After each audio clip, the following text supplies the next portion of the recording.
इस वीडियो के अंदर मैं आपको कुछ ऐसे ट्रांज़ैक्शंस के बारे में बताने वाला हूँ, जिनके ऊपर इनकम टैक्स डिपार्टमेंट हमेशा ही अपनी नज़र बना के रखता है। तो अगर आप भी कुछ ऐसे ट्रांज़ैक्शन करते हैं तो सतर्क हो जाएँ। मैं यहाँ पर ये नहीं कहना चाहता हूँ कि आपको ऐसे ट्रांज़ैक्शन नहीं करने चाहिए। अगर आप ऐसे ट्रांज़ैक्शन करते हैं तो कोई दिक्कत वाली बात नहीं है, बट वो जो सोर्स ऑफ इनकम है आपका या वो जो पैसा आपके पास आया है, उसका जो सोर्स है वो लीगल होना चाहिए। प्रॉपरली आपने अपनी इनकम टैक्स के रिटर्न के अंदर उसको डिस्क्लोज़ किया हो, उसके ऊपर टैक्स पे किया हो, तो कोई दिक्कत वाली बात नहीं है। बट अगर आपका सोर्स लीगल नहीं है, आपने आईटीआर में भी उसको डिस्क्लोज़ नहीं किया और आप ऐसे ट्रांज़ैक्शन कर रहे हैं, तो फिर आपके लिए बहुत बड़ी मुसीबत जो है ये बन सकते हैं इस तरीके के ट्रांज़ैक्शन। तो चलिए डिटेल में अपनी वीडियो की तरफ बढ़ते हैं और देखते हैं वो किस तरीके के ट्रांज़ैक्शन हैं, जिनके ऊपर इनकम टैक्स डिपार्टमेंट हमेशा से ही अपनी नज़र बना के रखता है। तो देखिए यहाँ मैं बात कर रहा हूँ हाई वैल्यू ट्रांज़ैक्शंस के बारे में, जिनके बारे में आपको जानना ज़रूरी है, अदरवाइज़ आपको income tax department notice send कर सकता है और आप एक लिटिगेशन में फँस सकते हैं। तो यहाँ पर जो इनकम टैक्स डिपार्टमेंट का पर्पस होता है ऐसे ट्रांज़ैक्शन को ट्रेस करना, वो पर्पस यही रहता है कि किसी भी तरीके की मनी लॉन्ड्रिंग ना हो, किसी भी तरीके की टैक्स चोरी आप ना करें। अब मोस्ट इम्पोर्टेंट क्वेश्चन ये उठता है कि इनकम टैक्स डिपार्टमेंट को इस तरीके के ट्रांज़ैक्शन के बारे में पता कैसे चलता है? तो देखिए इनकम टैक्स डिपार्टमेंट ने ये ऑब्लिगेशन कर रखा है, ड्यूटी लगा रखी है फाइनेंशियल इंस्टीट्यूशंस की। वो आपके बैंक हो सकते हैं, पोस्ट ऑफिस हो सकते हैं, या फिर आप बोल सकते हैं कोई रजिस्ट्रार हो सकता है, ब्रोकरेज फर्म हो सकती हैं। तो जो भी ये ट्रांज़ैक्शन आप करते हैं, तो वहाँ पर जो भी कंसर्न्ड पर्सन उससे रिलेटेड है, जो भी डिपार्टमेंट है, उसकी ये ड्यूटी लगा रखी है इनकम टैक्स डिपार्टमेंट ने कि अगर एक लिमिट क्रॉस हो जाएगी, तो उस लिमिट के बाद वो बैंक या प्रॉपर्टी का रजिस्ट्रार या फाइनेंशियल इंस्टीट्यूशन उसकी इन्फॉर्मेशन जो है इनकम टैक्स डिपार्टमेंट को पास ऑन कर देगा। तो चलिए बारी-बारी से वो सारे ही ट्रांज़ैक्शन को हम समझते हैं और उनकी लिमिट को भी जानते हैं। तो देखिए अगर मैं सबसे पहले बात करूँ acquisition of sale of real estate asset, तो देखिए अगर आप किसी भी तरीके की प्रॉपर्टी का सेल परचेज करते हैं, तो यहाँ पर prevention of money laundering act 2002 का एक सेक्शन 12 है, वो ये कहता है अगर आपने वो प्रॉपर्टी सेल करी या परचेज़ करी और उसकी जो वैल्यू है सेल या परचेज़ की वो 30 लाख या 30 लाख से ज़्यादा है एक फाइनेंशियल ईयर के अंदर, तो उस केस में फिर ये रजिस्ट्रार की ड्यूटी बन जाती है कि वो 30 डेज़ के अंदर from the date of registration से इनकम टैक्स डिपार्टमेंट को ये जो इन्फॉर्मेशन है वो पास ऑन कर दे। तो जैसे कि मैं आपको कह रहा था कि इनकम टैक्स डिपार्टमेंट को इन ट्रांज़ैक्शन के बारे में कैसे पता चलता है, तो वो ऐसे पता चलता है कि जो भी कंसर्न डिपार्टमेंट होता है वो उसकी इन्फॉर्मेशन इनकम टैक्स डिपार्टमेंट को दे देता है। जैसे कि आप कोई प्रॉपर्टी परचेज़ करेंगे या सेल करेंगे और 30 लाख से ज़्यादा की करेंगे, तो वहाँ पर जो प्रॉपर्टी का रजिस्ट्रार होगा वो इनकम टैक्स डिपार्टमेंट को आपकी इन्फॉर्मेशन दे देगा। तो इसलिए अब बचना बहुत ही मुश्किल है, आप कोई ट्रांज़ैक्शन को हाइड नहीं कर पाएँगे, क्योंकि इनकम टैक्स डिपार्टमेंट ने ऑलरेडी इनको लेकर काफ़ी सारे स्टेप्स उठाए हुए हैं। तो इसलिए जब आप अपना 26 एएस हो गया, एनुअल इन्फॉर्मेशन स्टेटमेंट हो गया, TIS tax payer information summary हो गया, वहाँ पर भी जाते हैं तो वो ये आपके सारे ट्रांज़ैक्शन वहाँ पर नज़र आ जाते हैं। आपने क्या सेल किया, क्या परचेज़ किया, कितना बैंक में डिपॉज़िट करवाया, कितने की एफडी करवाई, कितना आपका बैंक का इंटरेस्ट है, वो सारी चीज़ें वहाँ पर नज़र आ जाती हैं। तो अगर आप अपना एनुअल इन्फॉर्मेशन स्टेटमेंट देखना चाहते हैं, कैसे चेक कर पाएँगे, टीएएस कैसे चेक कर पाएँगे, 26 एएस कैसे चेक कर पाएँगे, तो उसके ऊपर ऑलरेडी डिटेल्ड वीडियो मैंने बनाया है, वीडियो का लिंक मैं नीचे डिस्क्रिप्शन में दे दूँगा। अब देखिए यहाँ पर किस तरीके की इन्फॉर्मेशन जो है प्रॉपर्टी रजिस्ट्रार के द्वारा इनकम टैक्स अथॉरिटीज़ को दी जाती हैं।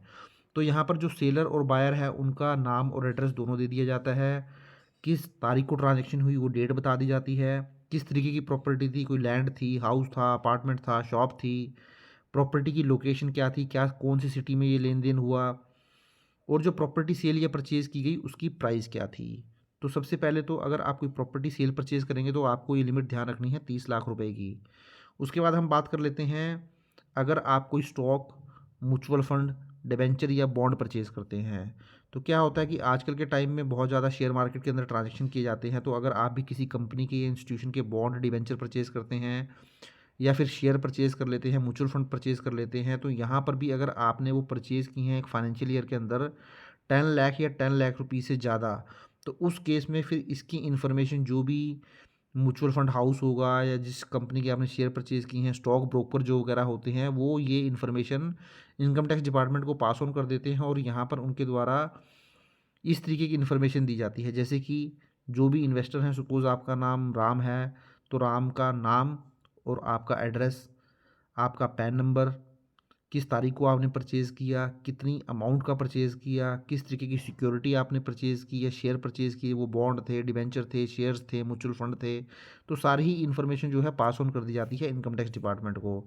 तो देखिए, ये जो इन्फॉर्मेशन पास ऑन की जाती है, ये पास की जाती है अगर आप एक इंडिविजुअल हैं। इंडिविजुअल का मतलब होता है राम, श्याम, रहीम, रघु, जो हमारे जैसा व्यक्ति होता है एक आम आदमी, उसको इंडिविजुअल बोला जाता है। तो इसके अलावा अगर आप हिंदू अनडिवाइडेड फैमिली हैं या फिर पार्टनरशिप फर्म है, तो कंपनी के केस में ये इन्फॉर्मेशन पास ऑन नहीं की जाती हैं। इंडिविजुअल, हिंदू अनडिवाइडेड फैमिली और पार्टनरशिप फर्म अगर इस तरीके के ट्रांजेक्शन करती हैं तो फिर इनकम टैक्स डिपार्टमेंट को इन्फॉर्मेशन पास ऑन कर दी जाती है। उसके बाद नेक्स्ट हम देखते हैं, अगर आप फॉरेन करेंसी परचेज़ करते हैं, तो देखिए, अगर आप कोई फॉरेन करेंसी परचेज़ करते हैं और यहाँ पर भी फॉरेन करेंसी की जो वैल्यू है वो 10 लाख या 10 लाख से ज़्यादा है, तो उस केस में इसकी इन्फॉर्मेशन भी जो है इनकम टैक्स डिपार्टमेंट को पास ऑन कर दी जाती है किसी भी बैंक के द्वारा। अगर आपने बैंक से परचेज़ की होगी तो वो बैंक पास ऑन कर देगा। अगर आपने कोई फॉरेन एक्सचेंज डीलर से परचेज़ की होगी तो वो फॉरेन एक्सचेंज डीलर जो है ये इन्फॉर्मेशन पास ऑन कर देगा। अब इन्फॉर्मेशन जो दी जाएगी इनकम टैक्स डिपार्टमेंट को, वो किस तरीके की इन्फॉर्मेशन दी जाएगी, आपने फॉरेन करेंसी परचेज़ जो की है उसमें कितने नोट्स थे, कितने कॉइन थे, procurement of traveller cheque and foreign exchange cards, आपने डेबिट कार्ड का यूज़ किया या फिर क्रेडिट कार्ड का यूज़ किया उन फॉरेन करेंसी पेमेंट्स के लिए। तो यहाँ पर भी देखिए फर्दर, यहाँ पर भी जो ये इन्फॉर्मेशन दी जाती है, ये इन्फॉर्मेशन दी जाती है अगर आप एक इंडिविजुअल थे, हिंदू अनडिवाइडेड फैमिली थे या पार्टनरशिप फर्म थे। तो आप इन तीनों में से कोई भी थे और आपने फॉरेन करेंसी परचेज़ कर ली 10 लाख से ज़्यादा, तो आपकी इन्फॉर्मेशन चली जाएगी इनकम टैक्स डिपार्टमेंट के पास।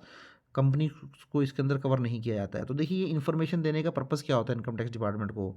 तो पर्पस यही रहता है कि जब ये सारी इन्फॉर्मेशन इनकम टैक्स डिपार्टमेंट को चली जाती है तो इनकम टैक्स डिपार्टमेंट क्या करता है, आपकी हिस्ट्री चेक करता है कि आपने इनकम टैक्स की रिटर्न फाइल कर रखी हैं या नहीं कर रखी हैं।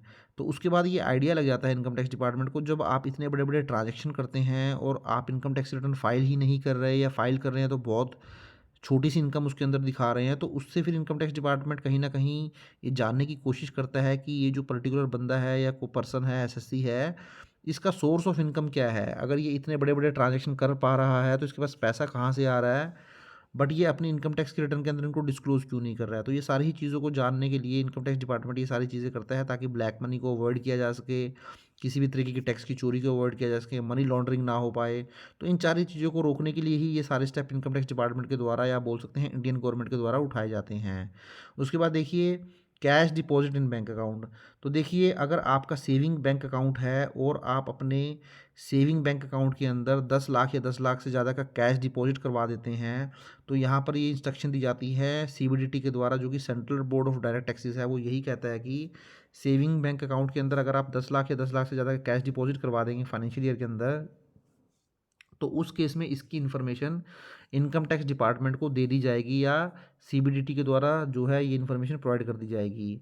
तो यहाँ पर देखिए, इन्फॉर्मेशन क्या पास ऑन की जाएगी बैंक के द्वारा या कोऑपरेटिव बैंक के द्वारा, जो डिपॉजिटर जो ये कैश डिपॉजिट करवा रहा है उसका नाम और एड्रेस क्या है, उसका पैन नंबर क्या है, किस तारीख को उसने कैश डिपॉजिट करवाया, कैश डिपॉजिट की अमाउंट कितनी थी, किस अकाउंट नंबर के अंदर ये कैश डिपॉजिट जो है वो करवाया गया। तो ये सारी ही चीज़ें जो है इनकम टैक्स डिपार्टमेंट के पास जो है इन्फॉर्मेशन पास ऑन हो जाएगी। अब money deposited in fix deposit, इसी तरीके से जो central board of direct taxes है, जो कि हमारा सीबीडीटी है, उसने ये बैंक को ऑब्लाइज कर रखा है या उनकी ड्यूटी ये लगा रखी है, आप बोल सकते हैं कि अगर कोई इंडिविजुअल वगैरह 10 लाख या 10 लाख से ज़्यादा की एफडी करवा लेते हैं एक फाइनेंशियल ईयर के अंदर, तो उस केस में इसकी इन्फॉर्मेशन भी इनकम टैक्स डिपार्टमेंट को जानी चाहिए। तो यहाँ पर रिन्यूअल को एक्सक्लूड किया गया है। सपोज़ अगर आपने एफडी रिन्यू करा ली तो उसको यहाँ पर कंसिडर नहीं किया जाता है। कोई नई एफडी आप करवाते हैं तो उसको यहाँ पर कवर कर लिया जाता है। तो यहाँ पर भी किस तरीके की इन्फॉर्मेशन जो है प्रोवाइड करता है सीबीडीटी को, तो यहाँ पर भी बैंक के द्वारा ये इन्फॉर्मेशन दे दी जाती है। यहाँ पर भी डिपॉजिटर का नेम और एड्रेस क्या है, पैन नंबर क्या है, किस तारीख को कैश डिपॉजिट करवाया, कितना अमाउंट करवाया, account number where cash deposit करवाया, किस अकाउंट नंबर के अंदर जो है वो कैश डिपॉजिट करवाया गया। तो ये सारी ही इन्फॉर्मेशन पास ऑन कर दी जाती हैं। तो यहाँ पर भी अगर आप एक इंडिविजुअल हैं, हिंदू अनडिवाइडेड फैमिली है और पार्टनरशिप फर्म है, तो आपकी इन्फॉर्मेशन पास ऑन होगी। अगर आप एक प्राइवेट लिमिटेड कंपनी है, पब्लिक लिमिटेड कंपनी है, तब इन्फॉर्मेशन पास ऑन नहीं की जाएगी। तो इसी तरीके से देखें, payment made using credit card. आजकल क्रेडिट कार्ड का बहुत ज़्यादा यूज़ किया जाता है और बहुत सारी पेमेंट जो होती हैं क्रेडिट कार्ड को लेकर की जाती हैं। तो यहाँ पर भी सीबीडीटी के द्वारा एक कंपलसरी रिक्वायरमेंट की गई है जो भी क्रेडिट कार्ड इशूर है, तो क्रेडिट कार्ड किसी भी बैंक के द्वारा आपको इशू किया जा सकता है, क्रेडिट कार्ड कंपनी के द्वारा इशू किया जा सकता है। तो अगर आपने कैश की पेमेंट की है 1 लाख या 1 लाख से ज़्यादा, तो यहाँ पर ये इन्फॉर्मेशन पास ऑन कर दी जाएगी उस क्रेडिट कार्ड कंपनी के द्वारा।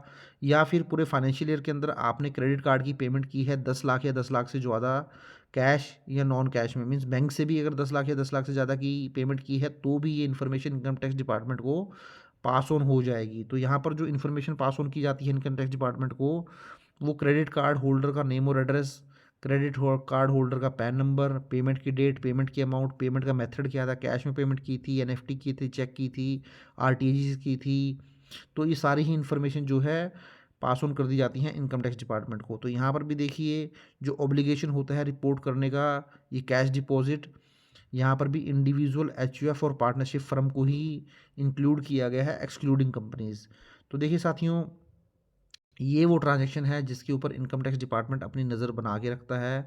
तो आप भी अगर इस तरीके के ट्रांजैक्शन करते हैं तो कोई दिक्कत वाली बात नहीं है। जैसे कि मैंने स्टार्टिंग में भी बताया था, आपका सोर्स जेन्युइन होना चाहिए, ट्रू सोर्स होना चाहिए, आपका पैसा जो है वाइट में होना चाहिए, तो कोई दिक्कत वाली बात नहीं है। बट अगर आप गलत तरीके से पैसा कमा रहे हैं और आपको लगता है कि आपको कोई चेक नहीं कर पा रहा है, तो आप बहुत ही बड़ी गलतफहमी में हैं। ये सारी ही इन्फॉर्मेशन आपकी इनकम टैक्स डिपार्टमेंट को पास ऑन हो रही हैं। अगर आप ये लिमिट क्रॉस कर जाते हैं, तो या तो आप ये ट्रांजेक्शन इस लिमिट को क्रॉस ना करें, बट मैं फिर भी सजेस्ट आपको ये करूँगा कि आप अपनी आईटीआर के अंदर सही तरीके से अपनी इनकम को डिस्क्लोज़ करें और उसके ऊपर जो भी टैक्स आपका बनता है उसको पेमेंट करें। इसके लिए आप अपने सीए से एडवाइस करें और उससे जो है एडवाइस लेके ही जो भी आपको करना है उसके बाद ही जो है आप चीज़ों को करें।